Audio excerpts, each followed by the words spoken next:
I always say this as a speaker, like somebody's destiny is in your mouth. Mm. So I don't take it for granted when I get the opportunity to speak, because I know that there is somebody that is going to hear what I say, and it could honestly change their life for the better.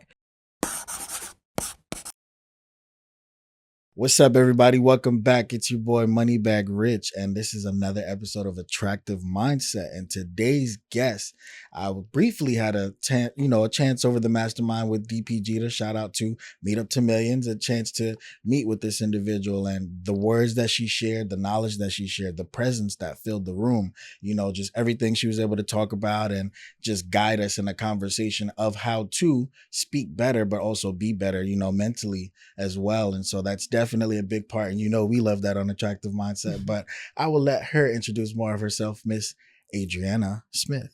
Hey everyone. Like he said, my name is Adrianna Smith. I am a real estate professional, public speaking coach, and founder of The Huddle, a gathering where champions are built.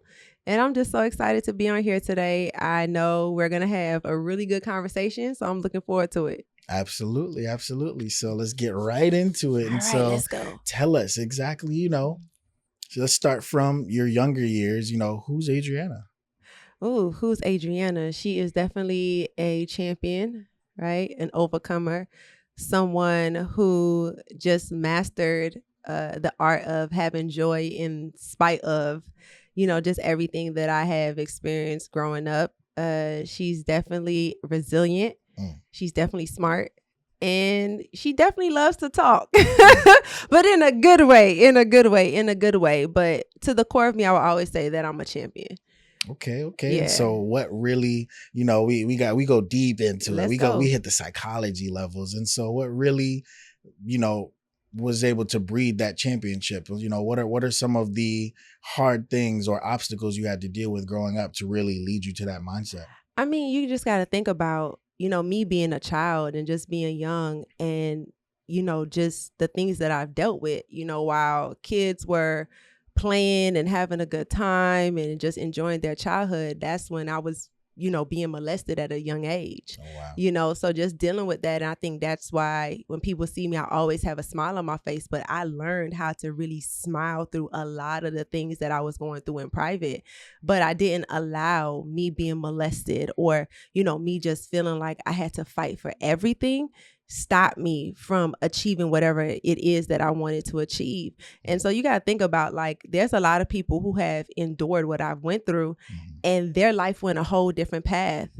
Sometimes when you are exposed to certain things like that at a very young age, people typically will lash out, or people go the route and they become promiscuous and they start, doing all sorts of things. And just to know that wasn't my story, because it was something I endured for a long time, and to just see that I took a whole nother path. Like, I was always determined not to feel like I had to get revenge by rebelling and and having control over my, my sexuality or anything like that. So to the core, that's where everything started. And, being raised in a household with, stepfather who was alcoholic, being told to my mom that I wasn't going to pretty much be anything. I would be pregnant, and all type of things. And just hearing that, all it did was just fuel, me to just always prove the opposite. Like, no, that's not going to be my story. My mom is going to be proud of me, and I'm going to be the first to do what's never been done before. So I never saw anybody in my family do the things that I've been able to do. Like my mom, I love my mom. So I'm not saying this to, speak ill, but, I wasn't pushed to go to college. I wasn't pushed to have great grades. I was never pushed to excel or to do anything that was big. And so I always had to push myself. I always had to make sure that I push myself to be great, because I didn't see the example. It wasn't around me. I just knew I had a mom that worked very hard, that wanted to make sure that I was taken care of. But that was just about it. And just being in that household and just seeing that relationship dynamic, I was like, yeah, nah, this not for me. And you're from Miami? I'm from Miami, born and raised, Born and but my raised. background Jamaican. You know, Hey. hey, bloop, bloop, bloop, bloop, bloop. Okay. You ever been to Jamaica? I have. I used to go every summer when I was a child. Okay. Yeah, I enjoyed it. So that Caribbean background, got it. And so definitely used to the bush, the yard thing. Listen. Definitely used to it, climbing up the mango tree. You know, going and getting my food and having a good time. But I used to always look forward going to Jamaica in the summer. You know, I just felt like, oh, it's a break. It's a break from everything that was just going on around me. Yeah, so, yeah. I was about to say that. So do you feel like Jamaica definitely influenced your mindset as well, especially it being more, you know, because my people from Jamaica too. So, you know, having those influences of just the wilder side of things, like, you know, being able to just maneuver around, be outside, be a kid, you know, in this day and age where it's mostly social media or phones or, you know, they locked into the computer screen. I was always telling, you know, get off the game, get off this and that and go out, you know? Yeah. And so, you know, spending your time over there, what was your friend group like?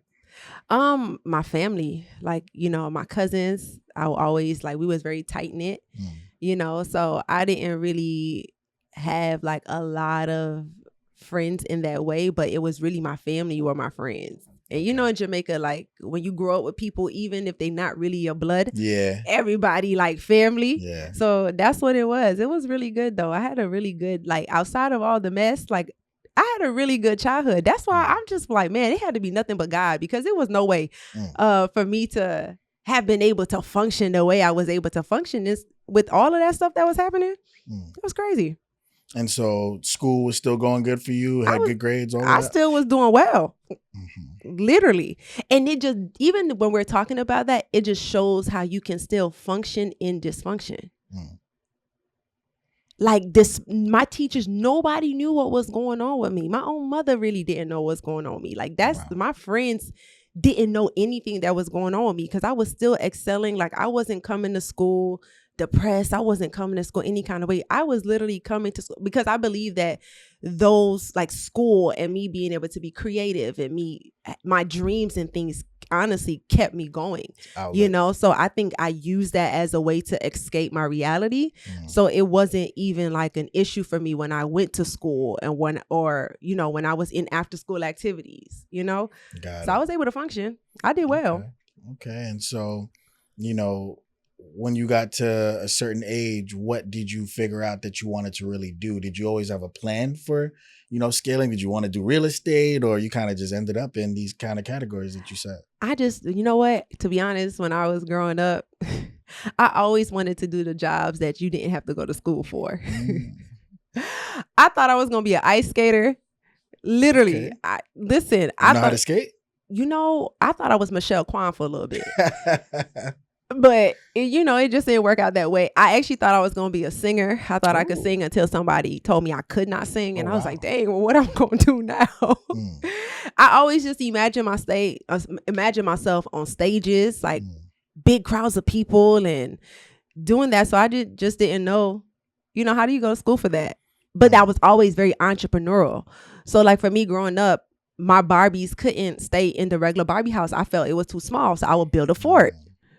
The whole living room was their house, legit, a big fort, right? I didn't want my Barbies living any kind of way. So I built a big fort, not knowing I used to sew their clothes. Like, my Barbies cannot wear the same clothes twice. And so I got creative. I used to sew. But see, I didn't know that those were things that you could honestly get paid to do. Yeah. So I was always a very creative child. So growing up, I just always saw myself doing something that will have me in front of a lot of people. But it wasn't until like I was in college where I said, you know what? I want to be a sports agent. So that's what you studied in college? Yeah, that's what I went for. But I actually didn't get my degree in it because they told me I would have to wait a whole nother year, and I was ready to get up out of college. So I studied liberal arts. I just designed my degree in a way where I could still learn sports, learn PR, learn marketing. So that was a good thing. I learned everything I wanted to learn, but I was not trying to stay another year in school. Gotcha. Okay. So what point did you feel like you really found your voice to where you wanted to start speaking to others? Can I be honest? I never thought I would be a speaker. Yeah, no. It was in the moment when I actually took my relationship with God serious. I was like, you know what?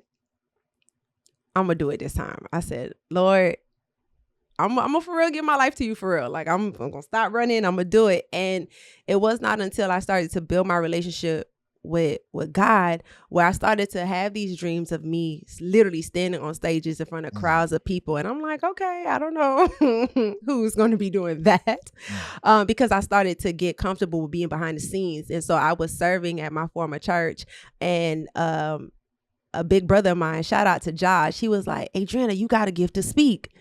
And I said, nah. He was like, no. You have a natural gift to speak. And so he'll just set up opportunities for me to come to his, it was called Leaders for Christ at the time, just come and give a 15-minute word. And that just turned into me speaking more. And then my friends started having opportunities and was like, hey, we want you to be the keynote speaker. So that's honestly how it started off. I never thought I was going to be a speaker though. Okay. And so when you did speak, what was like your niche or your topic, or like what did you brand yourself as? I didn't have a brand. I didn't understand the business side of speaking, because I mean, I got into it like preaching first. Okay. You know, so I didn't know that speaking was a thing. I didn't know preaching was a thing. Like I honestly, y'all, when I tell you I was so unchurched, I knew nothing about nothing, you know? So, but the first time I actually gave a word, I knew at that moment, I said, yeah, this is what I'm called to do. Like it was just, in that moment, I was like, yeah, if I didn't know anything else, I knew that was the moment. Just the way I felt so fulfilled, and just to see how many people gravitated towards the word. And I would never forget that message. It was, how bad do you want it? How bad do you want it? You know? And so from that day forward, I was like, yeah, I want to do this. Like if I can't do nothing else, this is what I want to do. And you would pre-write those, or they would just come to you? They would come to me, and then I'll study, you know, and then I'll put everything together and, you know, just pray for the best. I'm like, hopefully it comes out well, but just to see the impact that you can make. I always say this as a speaker, like somebody's destiny is in your mouth. You know, so I don't take it for granted when I get the opportunity to speak, because I know that there is somebody that is going to hear what I say, and it could honestly change their life for the better, you know? So I just don't play with that, because, you know, we've all sat and listened to somebody speak and it did something to us. It was like an aha, or a light bulb went off in our minds, or we was like, you know what? Yeah, I got to change that. Or it just made you look at yourself a little different. So in that moment, I was like, man, I have the opportunity to really impact a generation. Wow. And so, you know, I've never had like a in-depth conversation with a public speaker. And so what would you say is like the process? Like, how do you prepare for, you know, say somebody wants to bring you out on stage and, you know, they're like, you have 30 minutes, you know, how does a public speaker prepare for something like that? Well, first you need to know what's the topic, you know, what it is that they want you to speak on. And, you know, even if they're like, hey, this is the theme, and you can come up whatever you want to speak on. First, for me, I pray. I'm like, okay, Lord, like, what do you want me to say to this group of people? Even if I'm not in like a faith-based setting, I'm like, what do you want me to say to these people? Like, what is the word? And so whatever I feel that burden on, I begin to do research. Like, okay, this is a theme. This is definition. Of course, you know, the steps. I do my introduction. I make sure I find a story that is most relevant to them, or, you know, get some stats, get certain things that can connect with them, especially emotionally. And then I start to list out, okay, I know what you're going through, list those pain points out, give them value by giving the steps on how to overcome or how to deal with whatever it is that I'm talking about, close out with a conclusion, and that's it. I am very good on timing. So what I would do is make sure, and this is a key, when you are doing your messages or you're preparing, time yourself. Time yourself. If you know that you're going over that 30-minute mark, you're going to have to cut something, because people will not bring you back if you're long-winded. And that's something that I would say I'm thankful for, because my old ministry that I was at, they had a timer up there and they didn't play. You better altar call and do everything in that 30 minutes. It wasn't 35, it wasn't 40. And so it disciplined me and it trained me to get everything I need to get out within that span of time. So it just taught me how to honor time. Okay. Yeah. And so how did you get into the real estate route? Shout out to Teresa Bo. Okay. Listen, so I met Teresa and we began to talk. So originally I told her, I said, y'all want to be a sports agent or whatever. And she was like, cool. But then she came across like my ministry that I do with the huddle. And she was like, man, like, I know that you're so passionate with doing this. And I know you want to impact so many different lives. I really do think that you should get into real estate. You'll be good at real estate. You already have the look. You already got the charisma, and you know, you're very smart. Think you'll do very well in real estate, and this could be something that could really fund your passion project, right? And I said, okay, I'm not gonna knock it, and that's how I got into real estate. Okay, and what year was that? That was last year. So yeah, I got my license last year. And then, of course, I wasn't as active in the beginning, but, you know, yeah. So from what I've been learning from people coming on the show and everything, there's a whole lot of different chapters to real estate. Listen, it is not selling Tampa and it is not selling Sunset. You know, those shows are great. But I think when people get into real estate, they think that it's just being glamorous and touring homes. And of course, you know, they see their favorite realtors on Instagram and they're marketing very well, but they don't understand that real estate is a grind, and real estate is not something that I believe you can do part-time. There are some people that can do it part-time because they have a strong network. And so when you do have a great network of people, you really don't have to work, quote unquote, that hard. But the reality is, like, real estate is a grind. You have to be very, very, very focused. Nobody is giving you leads like that. Nobody is just coming to you like, yo, I want my house sold. Like, you still have to prove yourself to friends and family, because they're like, okay, we know each other, you know? So now they're not like, oh, wow, I want to work with you. They'll still go and find a whole different realtor. And you're like, man, we supposed to be like, you know, I do real estate, you know? And I learned, even with the business, it's a rejection business. You're going to get told no more than you're going to get told yes. Things happen with contracts. Like, things really happen. So if you don't have that grit, if you don't have tough skin, if you're not a hard worker, like, you're not going to last in the business. You can't be in real estate for money. Okay. That's different, because normally you hear go into real estate for money. I mean, it's a lucrative industry. You can make great money. But if your mindset initially is, I'm coming into real estate to make money, and you start getting disappointed, right? Then you're going to be mad because you don't get paid until it closes. So what happens if things are going on with contracts? So what happens if you have a drought? Or what happens if a person is indecisive and now they're not ready to buy yet? And now you're like, man, because if you go into it for money, you're not going to be integral.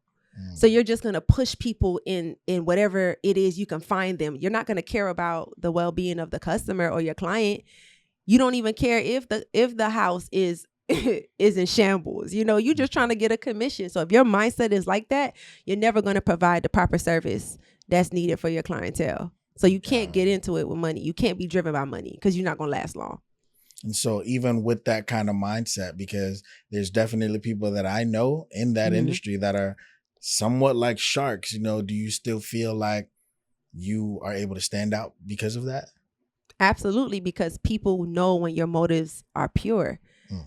I'm not trying to work with a shark because you don't care about me or my family. You could care less what the appraisal said. You could care less about what's going on in the process. All you care about is you getting a check at closing. Why in the world would I want to go with you? I want to make sure that I go with the one that's going to cater to my needs and be intentional of that. And someone that's going to hold my hand, because especially with first-time home buyers, the process to get in a home or get in a property for the first time, it can be a lot for somebody. It's so many different emotions somebody may be going through. They may be getting cold feet. They may be like, I don't know. And you have to really be a coach, and you have to really be able to provide them with the most details that they need to really help their process go well. And so no, I don't believe in being a shark. Now I do believe in getting things done. Yeah, like you can't be no pushover, because sometimes these other agents will try you, you know, and sometimes people be trying to act like you can't read contracts, you know. But I think that's where you come in. You got to be a shark on the behalf of your client. Got it. So at the end of the day, my job is to have your best interest at heart. And so if I feel like you might get played, then I'm going to step in and negotiate and be like, yeah, we're not doing that. Right? Like, your house is too overpriced. Like, when this appraisal come back, if them numbers don't match, we going to negotiate. Right? Because at the end of the day, I want you to get what you deserve. That should be everybody's heart and motive if you in real estate. Okay. You be a shark when necessary, but you never be a shark towards your client. Nah. Got it. And so with real estate going on, public speaking going on, you know, how do you come up to create the huddle? Ooh, well, the huddle is my baby. Because at the end of the day, I'm doing all of what I'm doing for the huddle. So that's what keeps me going. It's like, you know, ministry is not cheap. I'm going to say that again. Ministry is not cheap. It is not free. Okay. So explain fully like what the huddle is and what you do. The huddle is a gathering where champions are built, right? The reason why I came up with the huddle is because, you know, I saw a lot of Christians that professed Christ, but they was just so defeated. And I was just like, what is this? Like, you know, we praising and we worshiping, and they was just so defeated by life. And I was like, nah, this can't be. And I just saw how so many people had the potential to be great or to really do the things that God has called them to do. But they had so many roadblocks. They had so many obstacles. They had so many life. Like, they was literally an oppressed people. You ever know like how people can be free but still be in slavery in a sense? That's how I felt. Like, wow, all of these people who are proclaiming this freedom, but they're still carrying themselves like they're in bondage. And so I was like, nah, we got to fix that. So I created the huddle, and then I have a very big sports background. So I wanted to merge my love for sports and my love for the gospel together, which is why we got the huddle. And yeah, I mean, I was able to do two huddles in person, 2 conferences. And I just wanted to gather people from not just, you know, in the church sector, but also I had former athletes, current athletes, like, you know, NFL players and attorneys and lawyers, influence, millionaires, like people who were in their sphere, but they had a story. And so I just huddle everybody together, and it's an experience. But okay. And so you said, you know, ministries aren't cheap. And so what really goes into that you got to invest into? The speakers, unless speakers ain't, you got to pray for them. You got to pay for them. Okay. You got to make sure their fee that they're charging is paid for. You have to make sure they are hosted well, right? We're not trying to put them in no Motel 6. We want to make sure they are in somewhere nice. You have to pay for the venue. That's not being sponsored. You have to pay for the venue. You also have to pay for lights. If they don't have lights, you have to pay. You know, I have a worship team that comes out. You got to pay for that. You got to pay. And if they don't have instruments, you got to pay for the instruments. You have to pay for streaming now, because if it doesn't come with streaming, you got to make sure you find a way to capture it, because if you don't capture it, nobody knows it happened. You have to pay for the videographer. You got to pay for it if there's any banners or anything for people to know, like, hey, this is where it's at. You got to pay for that. You know, even when I've done it at FIU, you have to pay for the mics. You have to pay for the signs. You have to pay literally everything you have to pay for. You have to pay for the graphics that has to be posted on social media so people know that you're actually huddling. You know, so when you start doing the math, like, it gets pretty expensive. And I think sometimes people don't understand how much money goes into that. And especially when you do it for free and you want the people to come and get their breakthrough and everything, but it costs money. And so how often do you do it? Well, I've only done 2. Okay. I did one in 2019 and I did another one in 2021. We had the pandemic in 2020. 2022, I was like, I want to just do something different. So instead of having a big conference, I want to do like I call them my pet rallies. I want to do huddles in person, go to different places, and then have a big conference afterwards. Because it's like after we have the big conference, I'm like, dang, what's going to happen to them? You know, because you get all this information and then now they leave and then they're coming back with the same thing. So I wanted to make sure, like, okay, I am doing something that's nurturing people before and after the conference. Gotcha. So, yeah. Okay. Sounds pretty good. And so towards the funding of it, is that just you speaking, doing real estate, or do you have like packages within there? Like, if you go to something like the podcast summit and they say, hey, we're going to have you join our mastermind, or we have a group offer, or et cetera, et cetera. Yeah, no, I never sell at the huddle. It's just come one, come all. Yeah. And I mean, when I did the conference, of course, I charged like for a conference ticket. Yeah. But even my conference tickets was never like crazy expensive, because in my mindset then, I'm like, man, I know what it feels like to want to go to a conference and not have the money to go. So I always wanted to create a space. Like, I never wanted somebody to feel like, man, I don't have no money to go, but I really want to be in the building. So typically for me, I always make sure I get everything paid for, and then, I'm like, hey y'all, if you could just come. That's how it's been. Cause I can honestly say I have done 2 huddles debt free. We ain't owe nobody. Amen. Okay. But it was always like, hey, if you don't got it, just come. Like, we good. We covered. Like, you good. So yeah, cause I know how that feels. Okay. And so with the nature of, how you are and how you process things, definitely what you dealt with growing up and everything like that, what's some advice that you would have towards, struggling female entrepreneurs? First of all, you have to know your why. And I mentioned this. You have to know why you got into business. What was the purpose behind it? Because if you got into business because you wanted to stunt on somebody, if you got into business because you wanted to just make some money, if you got into business for yourself, it's not going to last. So if you're struggling as a female entrepreneur, I'm going to always say this: make sure you yourself are well first. Sometimes we focus so much on building the business and we're so broken in the process that we never take the time to really make sure that we fix ourselves, so that way we can really build correctly, right? So I always say, make sure that you are taking care of yourself first, making sure that you are emotionally together, spiritually together, mentally together, and trust the process. My whole thing with entrepreneurship today is everybody want to arrive. And social media will make you feel like you're not doing anything. And social media will have you despising your days of small beginnings. But if you're struggling, it's never too late to go back to the drawing table to really fix the structure of your business if your business is struggling. Or you have to be honest with yourself. Is this something that you're called to build?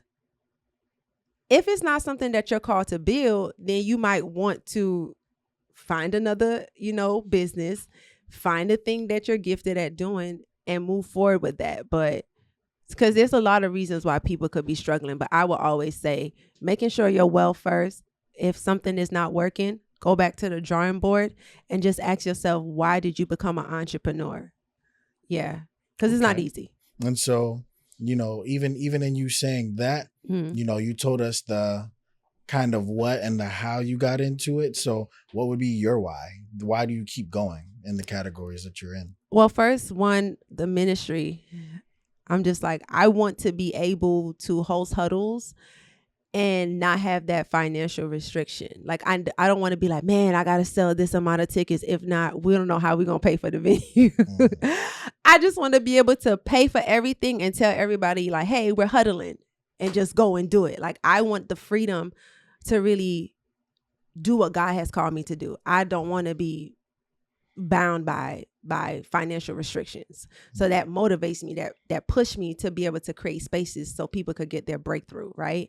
And then also too, like, I think about like the type of legacy I want to leave behind. Of course, I do want to retire my mom, or just be able to be the first in my family to do something that has never been done before, and just to set that, not just from me and my immediate family, but the family that I want to have in the future. I want to be able to leave a legacy that my kids can be like, okay, my mom, she was a woman of God, and she was out here doing her thing, but she also taught us about entrepreneurship and taught us about wealth and taught us how to be generous and how to give. So I want to be able to create that type of legacy for my children. And I also want to be a blessing. Like, I don't believe, this is just me, I don't want to just be like, hey, I'll pray for you and keep it moving. Like, I want to be able to be like, hey, you're a single mom, you don't know how your bills are getting paid, and just making sure that they in a certain situation. Like, we ain't trying to just give money out here just to give it. Yeah. But like, if I'm in a position, I want to be able to say, hey, you don't have to sleep in an Airbnb or whatever. We'll pay your rent for this amount of time. Like, I want to be able to cut checks and to be a blessing to people. You know, like, I think when you have money, you're able to really be a blessing. Absolutely. Right. So yeah, like, I want to be able to do a lot.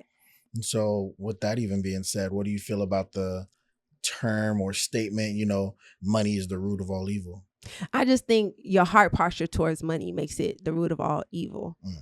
Because if you idolize money, if you're driven by greed, that's what make it evil, right? Because now money will have you out here doing some strange things. You have people that's literally selling their souls for a bag. And that's what makes it evil. But at the end of the day, even biblically, it talks about money answer all things as well, right? Because you still need money to live. We are living in a world where you need money. Absolutely. Right. So the money not evil, because you need the money to pay your bills. You need money to be able to create a certain life. But I believe it's your heart posture towards money. So if I'm driven by greed, if I would, people are killing over money, which makes it evil. Right. But it's all dependent on your heart posture. And so what would be like an example of, or not what would be an example, but have you dealt with anything in those categories that you're in where you're just like, all money ain't good money? I mean, absolutely. I feel as though there are certain opportunities you can take, even if those opportunities are good, right? Because when we say all money is not good money, we always just think that, okay, somebody could be offering you a deal that's a scam.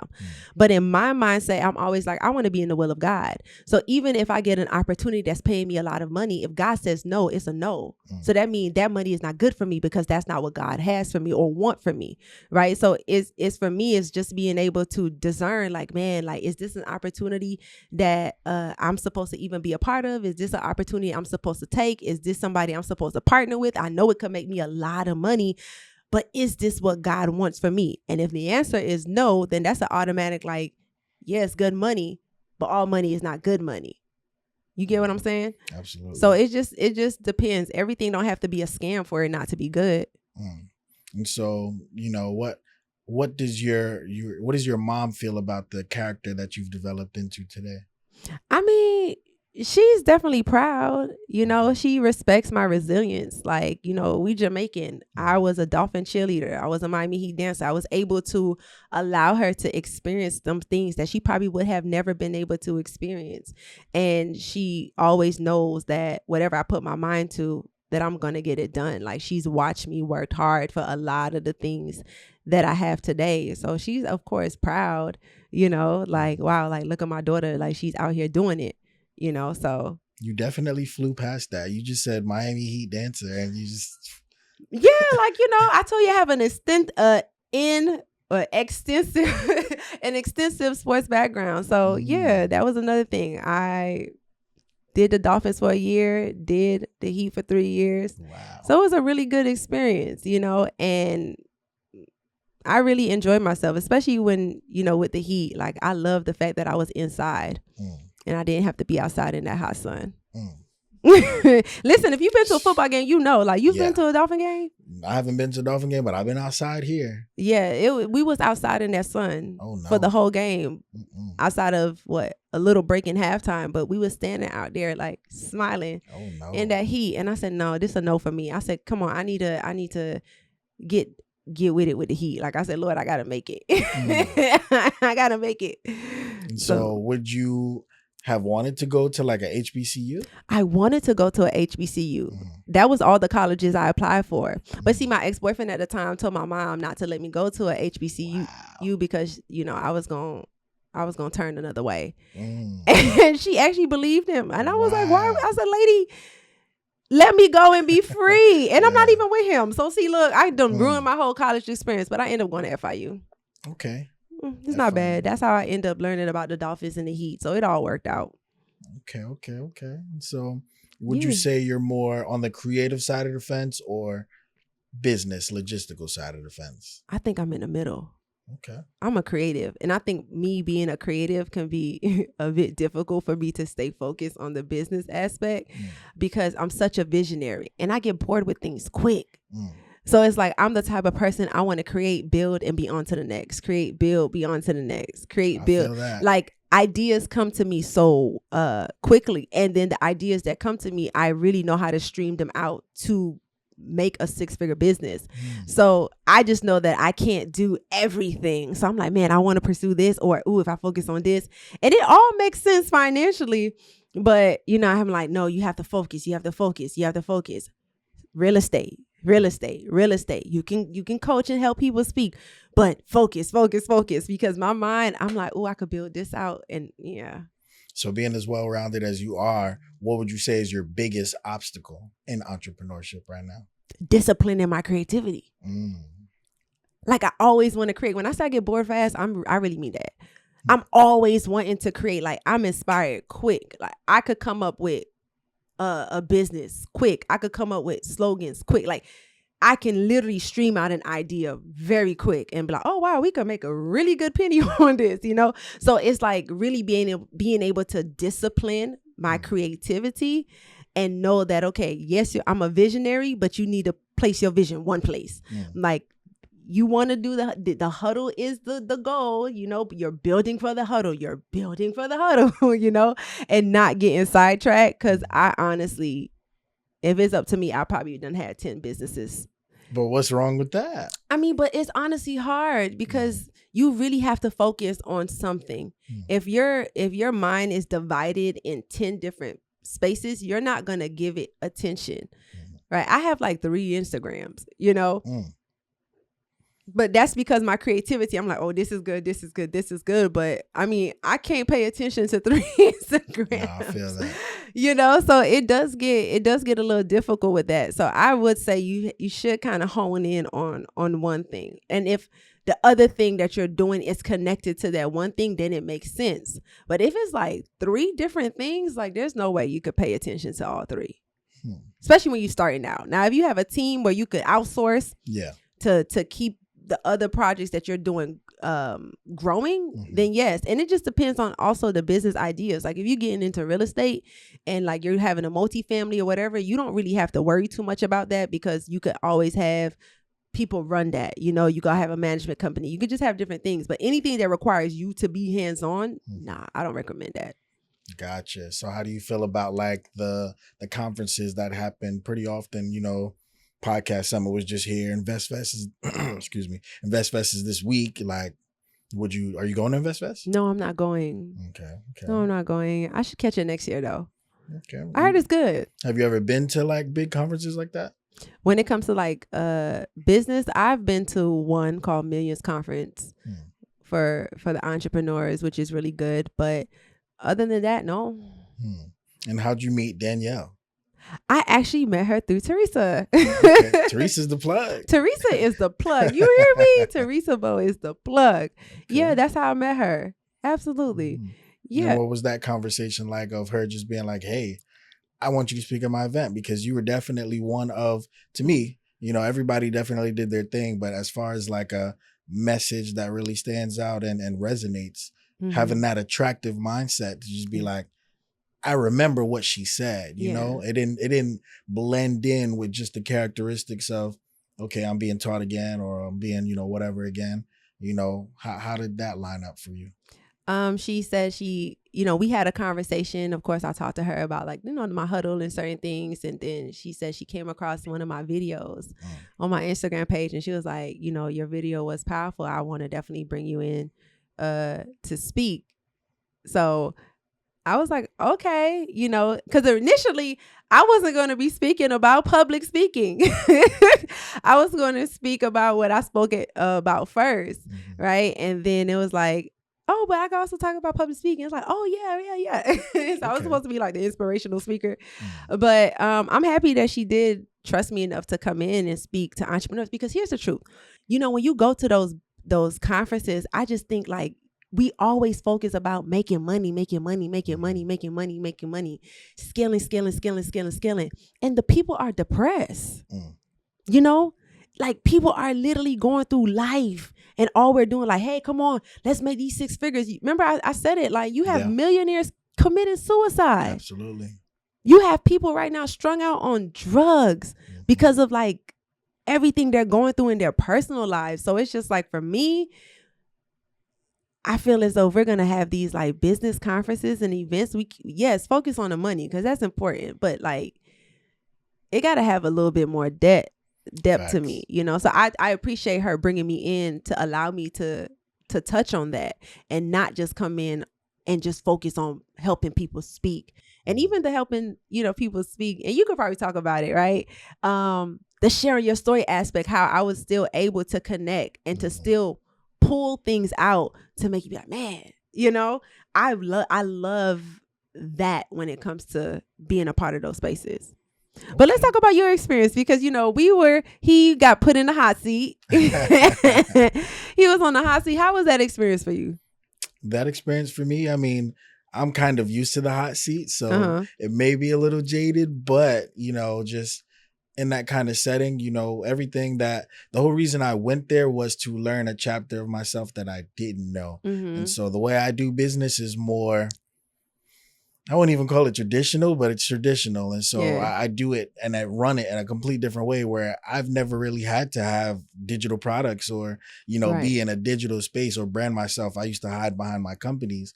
And so now I started coming out from behind those companies and it's like, oh, this is a whole new world. I got to set this up and make this page and make this website and not offend this person and do this and do that. And so, you know, sharing my story in that kind of light definitely is more different because I'm more introverted than extrovert. You know, I tell people my name is Rich, which it is, but my full name is Darian Richardson. And so, you know, I just separated those two, and Darian is the introvert and Rich is the extrovert. Rich is the you know, the persona. It already has the name. And, you know, when you look at the definition of rich, it means abundance. Everybody takes it for the first part of the adjective, but, you know, I target the second part, which is just abundance in general. And that doesn't mean just money, you know, rich in health, you know, happiness, time, you know, connection, and the relationship that I'm able to curate with, you know, myself, with God, with just, you know, understanding myself and who I am. And so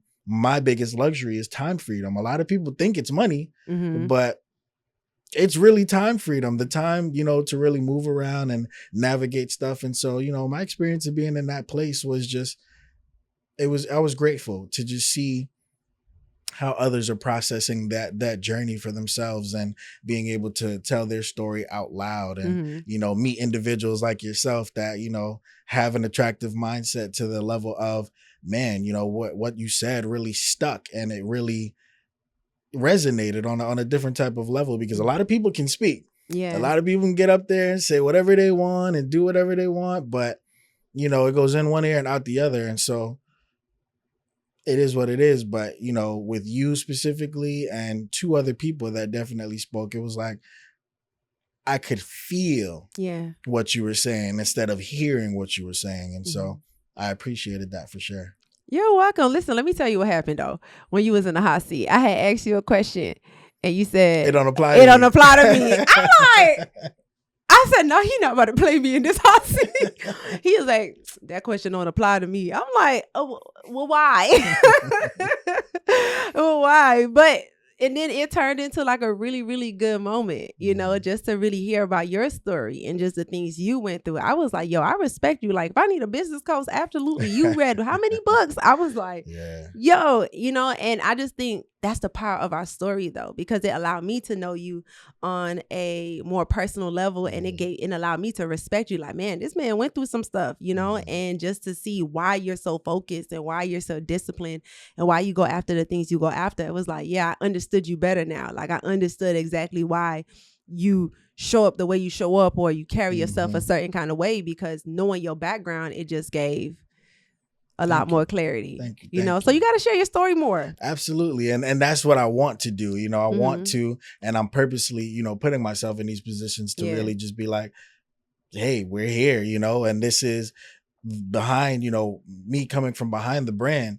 And so the brands were already doing successful, you know, well over 6 figures and everything. But being able to, just like you said, share that story with other people more intimately, more, closely, more everything just upfront, so they can feel that, because I'm not for everybody. Right. And I understand that and I accept that. Right. I don't ever try to appeal to everybody. I'm not going to get along with everybody, and I don't want to, you know what I mean? But for the people and for the lane that I do speak to, it's more of a, rugged sense. And, one of the phrases I use is make America raw again. You know what I mean? Like, just be who you are, and you don't, stop the fake, stop the, just be who you are. And everybody feels like they have to change in this social media era, or pretend in this social media era. And it's like, man, like, just be genuine, and treat people with respect, and treat people with, the homage, courage, commitment. And that's what I definitely got from the Marine Corps. But even just growing up in the hood, like, those are principles that you kind of grow on. Like, you're not going to cheat your brother. You're not going to steal from your brother. Like, you wouldn't do stuff like that. And nowadays, a lot of people unfortunately would. And so that's my mission, being in front of the camera, is to really target that audience, because I didn't have somebody picking me up. And the people that did try to pick me up, we didn't vibe together because they were nothing like me. Right. And so I still want to be able to remain myself, definitely on an elevated position, but still reach out to the people and be like, yo, I'm just like you. But see, this is why I always push people to share their stories, because that's the only way people will be able to identify that there's a similarity, because if I don't know your story, if I don't know where you've been, if I don't know what you have overcome, if I don't know anything about your background, then how am I going to know that we're similar? How do I know that we come from the same place? How do I know that we've experienced similar things? How do I know that you survive what I'm currently in, you know? And so that's why I always encourage people, like, tell your story. And I love the fact that you're taking this initiative to move from behind the scenes to in front, right? Because I think it's time. I think this is the time where more people need to stop hiding. And I always say, like, why are you hiding?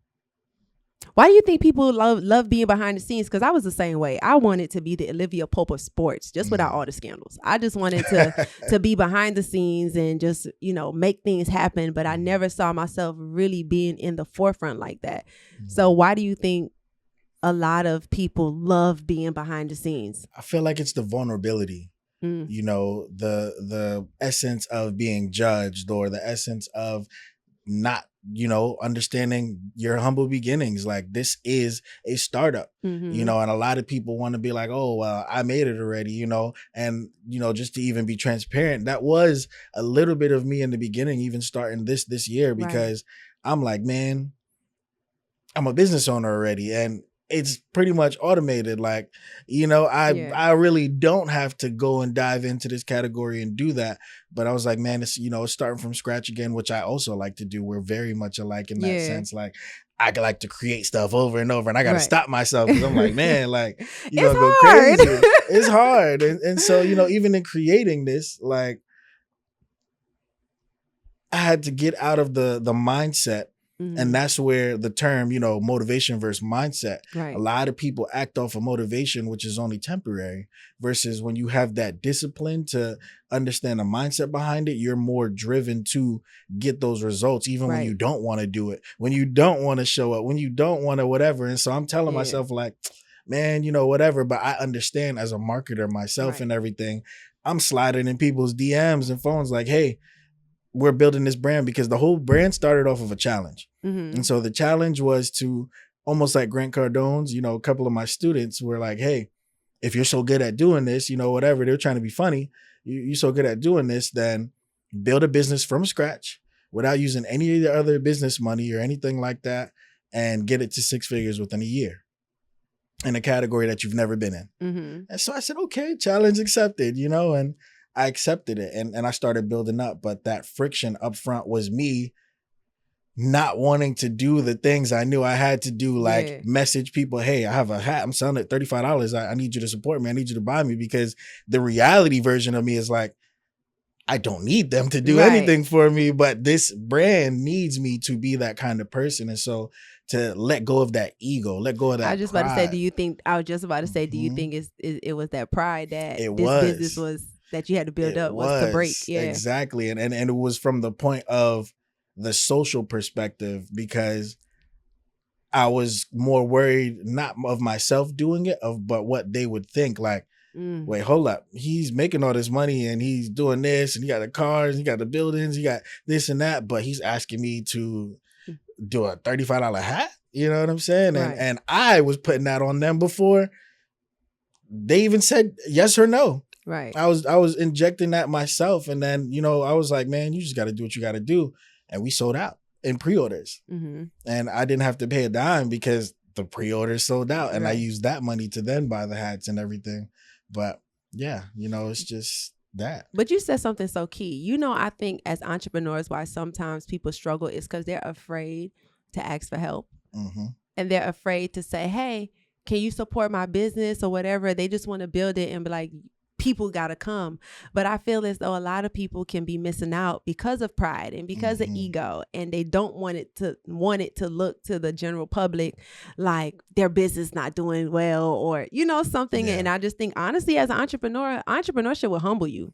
Absolutely. You can't have no pride being an entrepreneur. You're not going to get far. Not at all. At all. Do you know how real it is? Especially with real estate. I learned that. Because I be door knocking outside in heels and a blazer and everything. And it be hot and it raining. It be a lot going on. The people don't be outside door knocking, and just having to be outside like door knocking, like, hey, calling your contacts. You don't even know how hard it is just to call your sphere of influence. Just to say, hey, I do real estate, because you don't want nobody to be like, so entrepreneurship will really humble you. Absolutely. And so you bringing up door knocking, what happens to you mentally, do you say, when you get a no or you get a rejection, like face to face? Somebody's like, or slam the door in your face or whatever. Well, fortunately, I haven't had anybody slam the door in my face. Okay. Right. But if they're like, oh, okay, they take the flyer. So I have a certain tactic. I give it to them. I'm like, I make it seem like more of an invitation. And then they're like, okay, all right, thank you. I'm like, all right, have a great day. Now, if they don't answer, I'm going to tape it on their door and just go. But I'm just the type of person, like, if you tell me no, just dust my feet off and go to the next house. Like, I'm not going to sit here and be mad that one person, like, I don't want to go. And you have people that be like, no, I'm okay, I'm good. I'm like, all right, have a great day. And you go on to the next, because I think I love it because it's teaching you like the numbers. Like, okay, I done knocked on 50 doors. Okay, about 4 of them might come to the open, like, and then one of them might refer, or one of them might be in buying a house. Because even if they're not trying to sell the house, they may know somebody. You just never know. So it just puts you in the mindset of just like, if you get told no, on to the next. Knock until somebody say yes. Right? And I think we get so stuck at the first couple no's that we're like, okay, well, nobody wants what I have to offer. But knock until somebody says yes. And you could take that in real estate terms. So you could also take it in whatever it is that you're doing. Like, knock until somebody said yes. I like that. Knock until somebody says yes. And so do you teach public speaking? I do. I did a masterclass called the Confident Speaker Masterclass. Okay. Yeah, I did it earlier this year, and that was pretty dope, and it was really good. And I usually do one-on-ones with people who want to really turn their stories into a signature talk. And so, I created space for it. Walk us through that process. And so was it more like a conference, a mastermind, or just the one-on-one aspect? So I started off doing the one-on-ones, but with the masterclass, it's completely different. I think with public speaking, like, my goal is not to make you like the top speaker in the world. My goal is to help you break through your fears, your insecurities, and all of those things that's causing you not to speak, and to really pull out your real story. So now you can identify who your story is for. So when I do my public speaking coaching or the master classes, it always will feel like a form of therapy in a way, because I'm going to dig deep to let you know, like, okay, you trying to give me a surface level story. That's not your real story. Let's dig. And then they're like, oh my gosh, I didn't think about that. I'm like, you're missing the sauce. This is what you need, And then after we get through all of that, now we can like put your story together and do the format, the introduction, the story, the messaging aspect and everything. But how do you deal with people having stage fright? That's why we do my masterclass first. We got to break through all of that first. Because stage fright is coming from like, I don't think you're afraid to speak. I just think it's more of like, what are these people going to think of me? What if I say something that's crazy? So the fear of people, it starts to grip you when you're getting ready to speak. Because I used to think that I couldn't speak in front of people until I actually started speaking in front of people and realized, okay, I wasn't afraid to speak in front of people, you know? So it's not really the crowd that scare people. I think is what's going through the mind that causes the fear to occur. So this is why in my masterclass, I do the activations. I make people speak, and then we're going to break through that mindset. We're going to break through whatever shame, whatever trauma, whatever it is that you're feeling that can cause the fear, that can cause you to be mute. So you got to come to me first before you jump out and go speak. And how do you help them like remember, like if they doing like a 30-minute segment, how do you break that down? Okay. So with that, it just depends on, you know, what they're going to go speak on, because some people have presentations. So presentations is a cheat code. You can just click and you can know your point, right? Sometimes people will allow you to have like a little podium or something where you can have some notes. But I always say like have flashcards. I think if you could just get a flashcards and just put your introduction, write out your bullet points, kind of rehearse that a little bit more, and then put your story, write it out a little bit, then you can kind of like now see your story unfold. And you know, I'm just a flashcard type of person. Is a good way to study, but it's just writing out your story and rehearsing it and speaking and practicing it. And so even in my masterclass, I would have people do their stories and I'll sit and I'll listen. And so they have to present to me as if they were on a stage, and I say, say if this is one of the conferences you really wanted to speak on, I want you to act like you're there and speak. Okay. So it trains them and set up, and then I give feedback. I like that. And so when is how often do you do them? When is your next one? Well, I am planning to do one before the year is out. Okay. I believe I did one about 2 months ago. Okay. 2 months ago. I think I did it in April if I can remember. Okay. But yeah, I just have to find the time to do it. Like I usually do more one-on-ones, but with my schedule, it has been a lot. So I really like the group aspect though. Okay. Yeah, it gives people, because even in the group, a lot of people realize like, man, we went through similar things. Once they start sharing their story, they begin to see like, oh my God, you went through that too.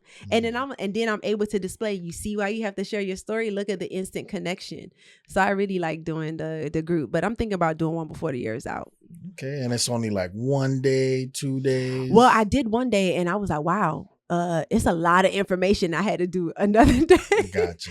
Because it was a lot of information. So, you know, this next one, I want to do more of like a 3-day intensive. Okay. Just so, you know, people can get through it and we could be able to practice and just get everybody like ready. Because here's the truth, even if you're not speaking, that's why I said I'm not the person that want to just get you on the stage, because I believe podcasting is a stage. Yeah. I believe going live is a stage. I believe doing YouTube is a stage. I just believe wherever your voice is going to be amplified, like that's what I want to prepare you for.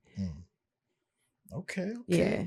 Adrianna Smith with the attractive mindset. No, I like it. Okay. And so what would you say is the next step for the next huddle? Yeah. So I am planning another huddle right now, putting it out there December 8th. Ooh, okay. Yeah. December is my birthday month. Hey. So I was like, you know what? I want to do something where I'm giving back to people, in the month of my birthday. So I was like, let me just do the huddle in December. Got you. Are you like a big birthday person, or? You know, I haven't done much for my birthday in the past couple of years. So I just think this year I just want it to be a little bit more, you know, meaningful.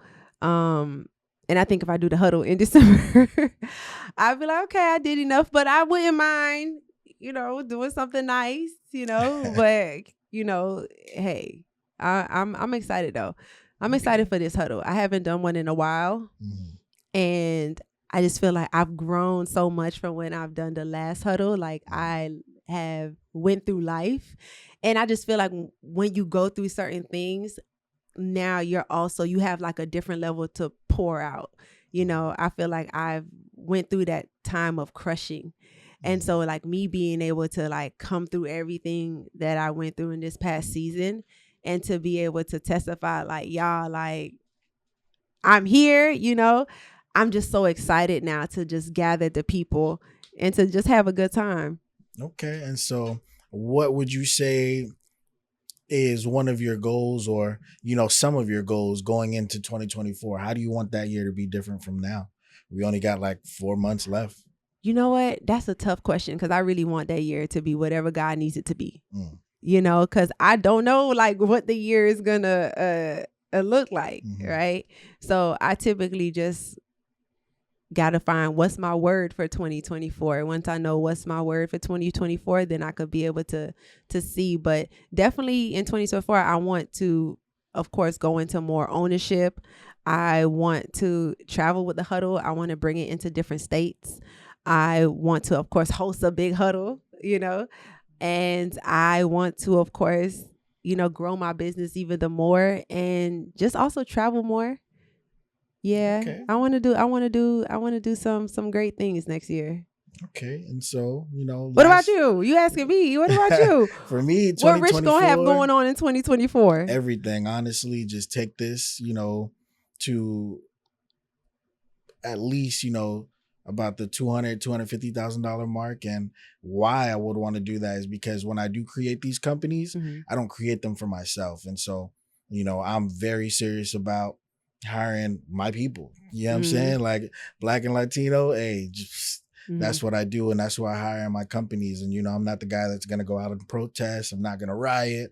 I'm not going to go on social media and make a big deal, but I'm going to build these companies.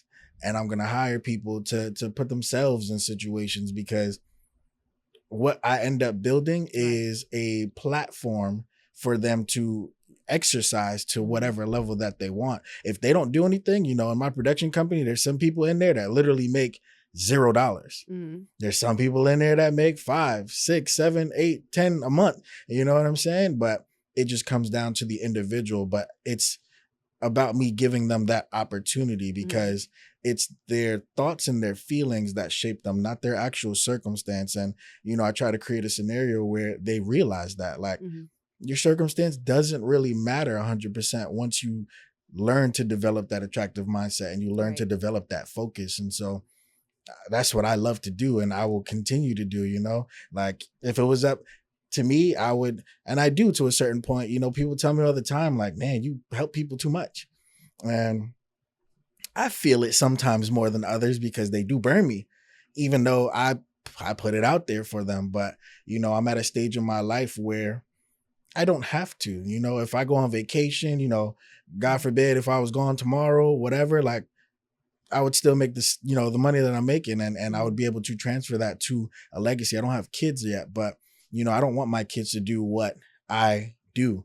I want to be able to pass on a process to them so they can go in whatever field that they want and do whatever they want. And so that's what I teach as a business mindset coach. The difference between a business coach and a business mindset coach is, I focus on those behavioral patterns. I focus on those systems. And because everything I do has a process or a system behind it to be able to put it on autopilot, because we don't want you working in your business forever.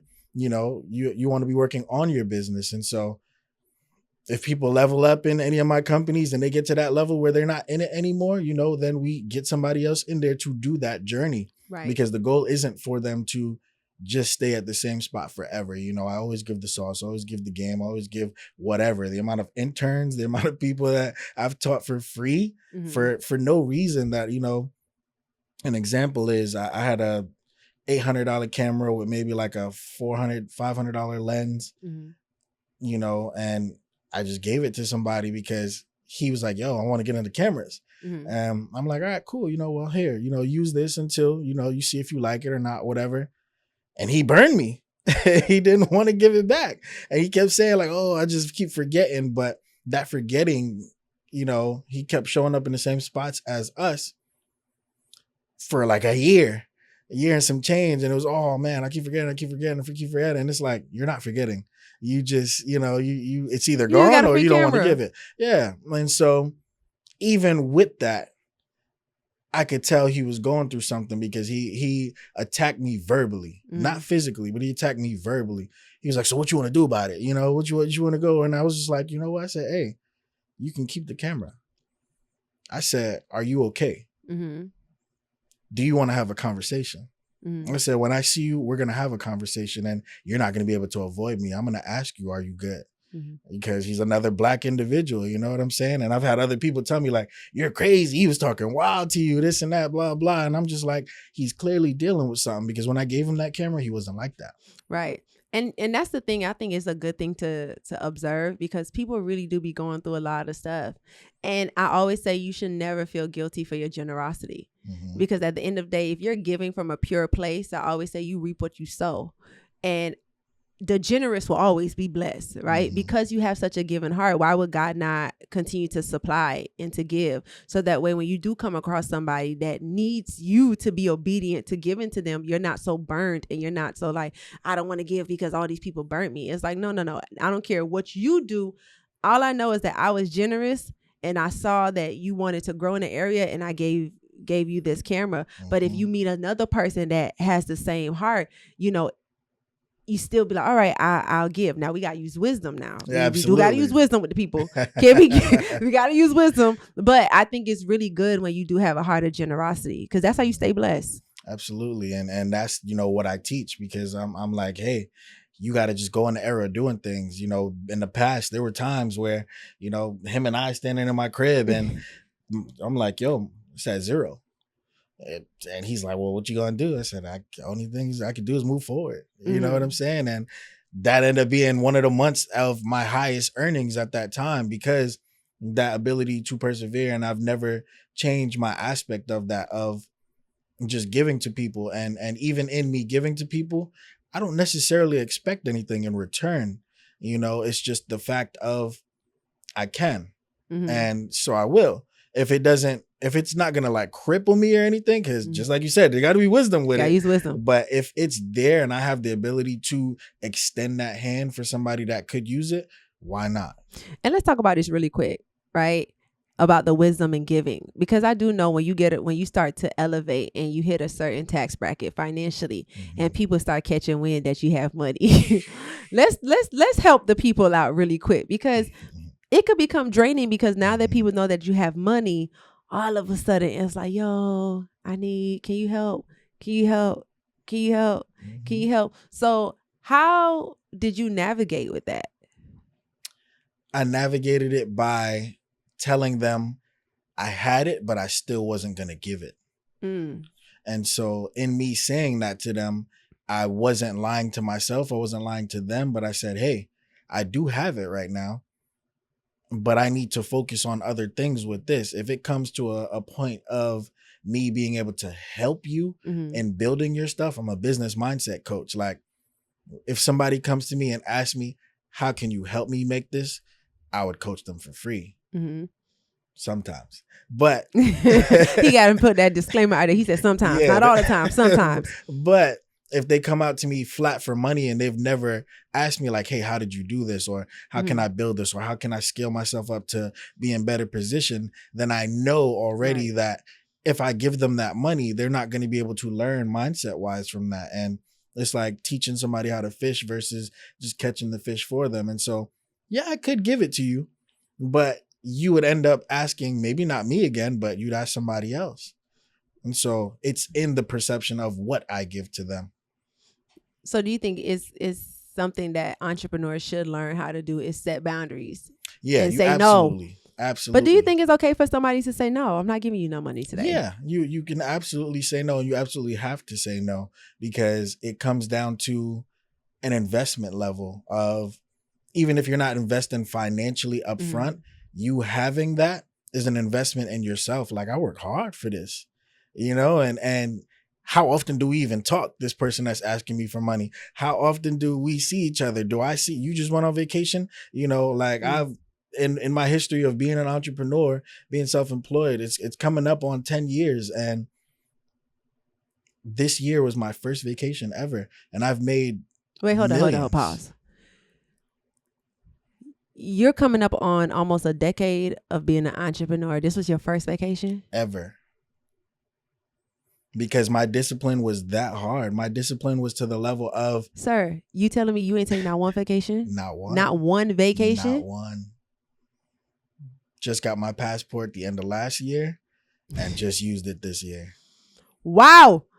So wait, hold on. What about this work-life balance? Like, how we doing this? When you enjoy what you do, it doesn't feel like work. But you got to rest. And I do rest because Wow. that's my time freedom.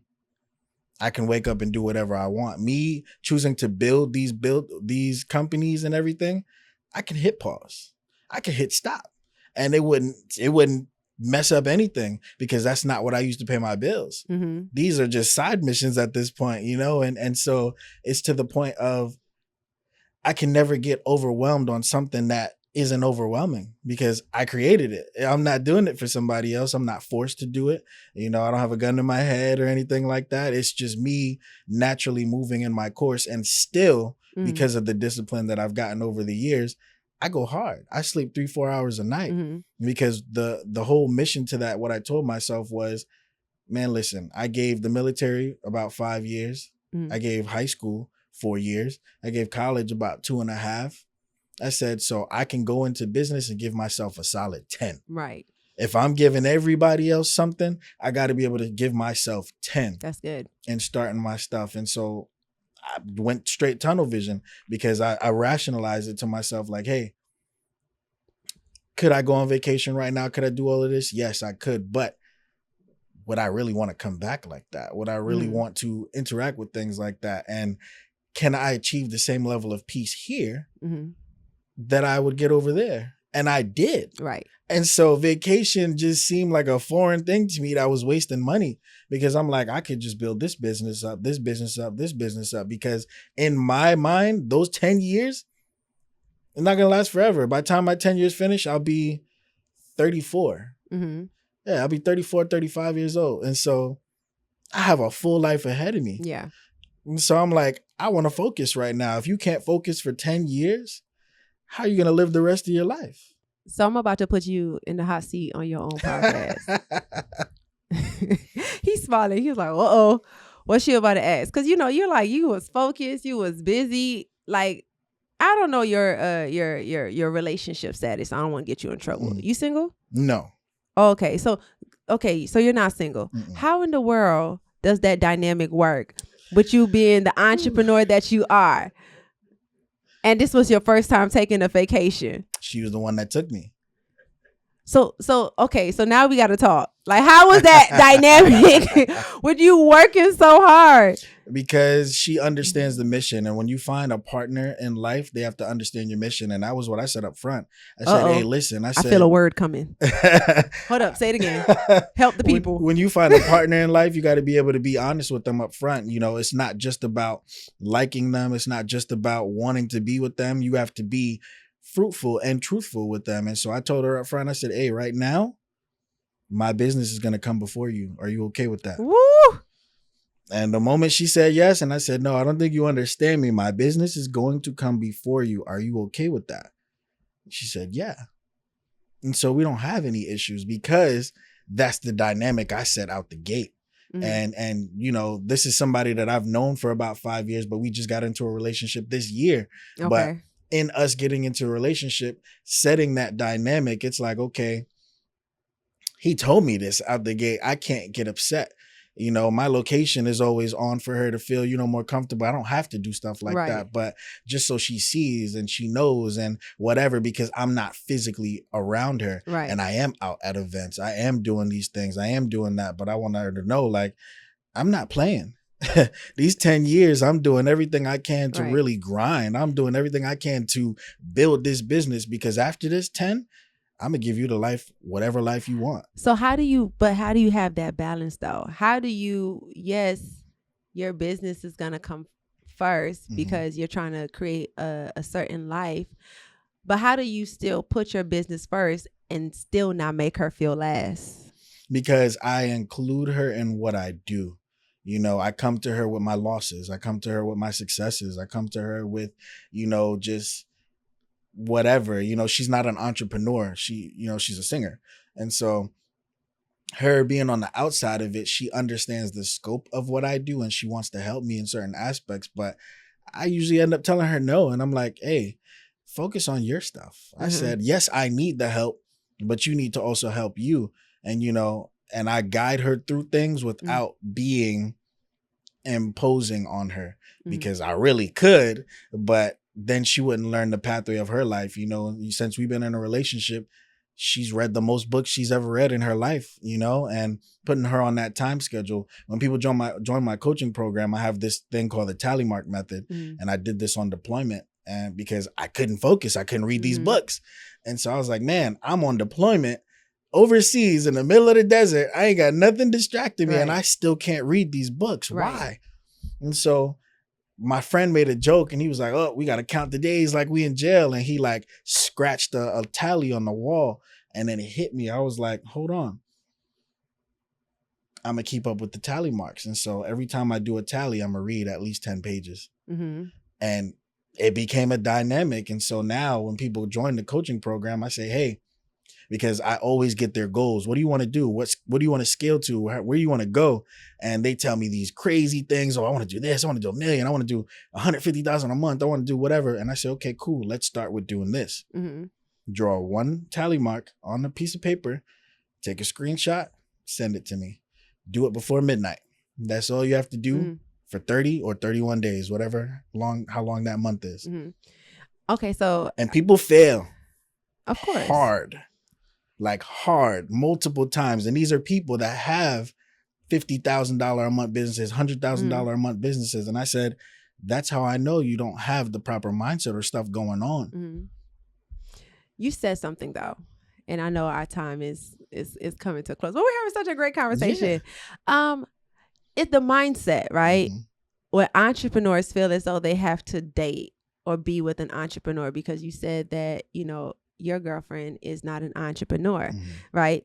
Let's really deal with the mindset of that, because you do have people that would say, well, if he not making this amount of money, if he not an entrepreneur, if he not a boss, it's not going to work because I'm a businesswoman, or I'm let's dig into that, because that's a real thing that's being said. So with that, it comes, honestly, it's projection. And so even with my girl now, we kind of deal with that on the dynamic of when she comes around me, she doesn't feel like she's doing enough because I'm doing things on a crazy hyper level. And I always tell her, you're good enough. You're better than good enough. I said, you're amazing. You are doing things at your pace. I said, do not compare your pace to mine. My mindset, my discipline, my focus. I said, it took me years to get here. Just in 2017, they made me file for bankruptcy. I still don't have credit to this day. And we have all of this stuff. We have offices. I've moved in business, made millions without having credit, without doing that stuff, without having a family to rely on. And I said, everybody fights their battles, but don't underestimate the power of time. And I said, the power of time is what got me to the level of growth that I'm at now. Just being able to have conversations with God and myself. I don't really go to church too much, but my spiritual connection is You're going to come to the huddle, though. You got to come to the huddle. You got to come to the huddle. Absolutely come to the huddle. But my personal connection on a one-on-one level, I have a mission, and the mission, and some people do get offended when I tell them, like, I'm not the guy that's going to be at, and that doesn't mean I don't do it. It's just, you're not going to catch me at like the beach cleanups like that. You're not going to catch me at the food drives like that, because that's not part of my personality. What's going through my head is, how can I create a company and add people of my skin color, of my hue to this company and have them thrive, have them make money and just go on to the next one. And so that's my gift. And I fully thrive in that gift because it's made me be able to be fruitful to everybody around me. And I'm happy with that. And so I haven't had to go on the vacations. I haven't had to do, crazy stress. I haven't been crazy overwhelmed. There's times where things do get stacked up against each other, and one way or another, it always figures itself out. And people do pocket watch. She just raised my rent $400 this month because she's looking at my Instagram. You know what I'm saying? And that's still not going to stop me. Yeah, we're just going to find solutions. You got to start blocking people. Absolutely not. Absolutely not. Because they need to all see that, because that's going to force you to level up on a whole another level. If $400 is going to take you out the game, are you even in the game to begin with? Listen, you done said a lot. I don't even know how we flip, but you definitely said a lot. And I think, especially from the the balancing, the love life and business. Cause I'm not gonna lie, like once my schedule started getting crazy, I was like, Lord, how does a man fit in this picture? Now there's also intention. Mm-hmm. And so intentionally, I knew that the business is going to be my main focus, but that doesn't mean I wrote her off. So I went and I looked, and we made these popsicle sticks, and it's 100 date ideas, and the red ones are inside, the green ones are outside, the yellow ones are under $50. The purple ones are over $100. Mm-hmm. There's like 7 different colors, whatever. And we say, hey, at least one day a week, I'm gonna set some time for you. That's good. To where I'm not doing anything, I'm not whatever. And it doesn't happen every week, but I said that's the appointment that I try to set, is to have at least one day where I'm not looking at my phone, I'm not picking anything up, and I'm just spend time with you. And so what you're really saying is, if a person want to make time, they'll make time. 100%. And I just think from a woman's perspective, right? Because a lot of men love women who are, about their business, but the mindset of like, well, you ain't home, or I want my food and all this stuff, and mm-hmm. It's like, yeah, but I'm outside, like I'm a woman with a vision. I gotta.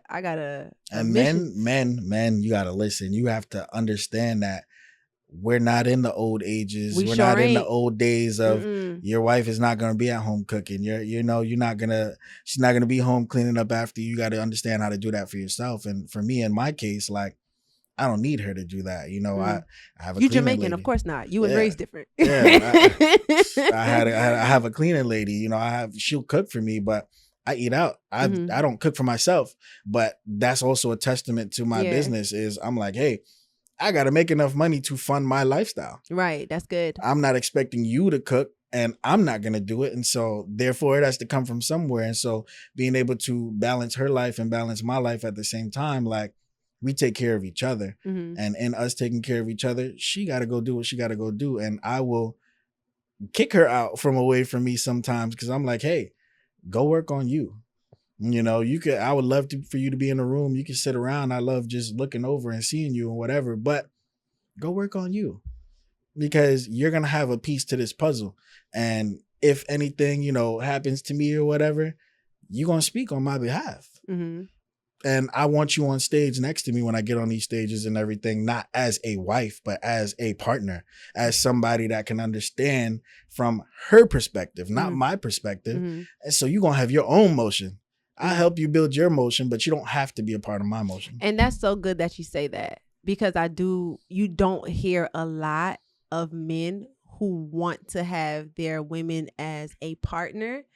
And because, we hear the saying, like, behind every great man or powerful man, there's always a strong woman, but we never say beside every great man, it's always the woman that's pushing. And you don't really see a lot of men. I'm not saying they're not out there, because I do believe there are amazing men out here that does this, but that's also pushing the woman to greatness. That's pushing the woman like, yeah, I got my own thing, but make sure let's focus on you. Let's make sure you know what you're called to do, and go ahead and cultivate that. And I'll just cheer you on in that aspect. So that's really good. That's every last one of my exes, and I can look at this camera, I can look at Dan, and he'll tell you every last one of my exes, and it's not you bossed them up. Not from a cocky standpoint. You know what I'm saying? I fund their businesses. They told me what they wanted to do. I bought the LLCs. I bought the equipment. I started the Duns and Bradstreet number. I said, hey, if this is what you want to do, I'm not going to get you the other little stuff, but I'll build your business. I'll support you in this type of way. So even if we're not together, you're going to be good without me. It's up to you to take that where you want to take that. Listen, I think this is going to be the podcast where you're going to have a lot of women like, yo, I'm like, y'all do not slide in his DMs. He is spoken for. Okay. Do not come under the YouTube comments with any Sierra prayers. He is spoken for. Okay. Pray for God to do the same for you. Amen. Amen. I just had to put a disclaimer out there because, he's dropping bars on here and, this stuff sound rare to the girls. We like, wait, hold up. You out here talking about William Macon, you going to still give me a 6-figure business? Like the girls are like, what you saying? Yeah. Listen, oh my God, this was a good Absolutely. time. I know Absolutely. we've been on here for a long time, so We I'm gonna have been. I'm gonna We let you have do the been. Nah, the most closing. definitely.